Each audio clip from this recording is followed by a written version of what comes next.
his time wasn't long. There were so many death threats against his life. Finally, he said, don't tell me about them. I don't want to hear it. And every time the door opened, it was almost like it was going to come off the hinges. There were some shutters in the back, and because of the weather, the shutters kept banging. Bang, bang. Martin would do that. He'd look back, and I saw that it was making him very nervous. So I got the custodian to come and turn the fans on the shutters, and they blew out rather than bang.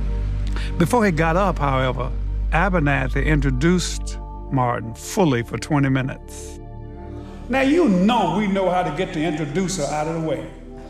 Introducer go too long, somebody gonna say, amen, brother, amen, amen. But nobody said a word. And when Martin got up, he teased Ralph. As I listened to Ralph Abernathy, I wondered who he was talking about. And he just pulled it from his heart. He didn't have a note at all. He just pulled it right out of his heart. The question is not if I stop to help this man in need, what will happen to me? The question is, if I do not stop to help the sanitation workers, what will happen to them? That's the question. We had no way of knowing that would be the last speech of his life. He talked about death more that night than I'd heard him talk about it in a long time. There were so many death threats against his life. And then I got into Memphis, and some began to say the threats, or talk about the threats that were out. What would happen to me from some of our sick white brothers. He always said, I'll never make 40. Not that I didn't want to, but I'll never make it. He was 39. Like anybody, I would like to live a long life. Longevity has its place. But I'm not concerned about that now. I just want to do God's will. And He's allowed me to go up to the mountain. And I've looked over and I've seen the promised land. I may not get there with you. He softened it for us and said, I may not, knowing full well that he would not. But I want you to know tonight that we as a people will get to the promised land.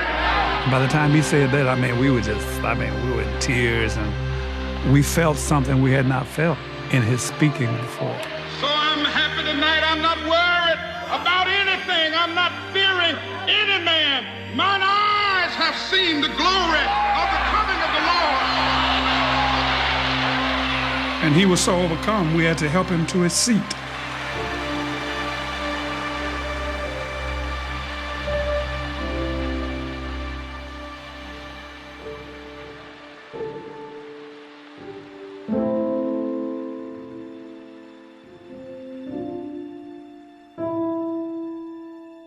He had preached himself through the fear of death. He got it out of him. Wasn't going to deal with it anymore. The next day, he was all right. He was jovial, lighthearted. He and Andy Young got in a pillow fight. Dinner was to be served at my home. And you have to understand, dinner is not just sitting down eating when you have one of those dinners. There's all kind of conversation, there's joke telling, there's remembering of our past.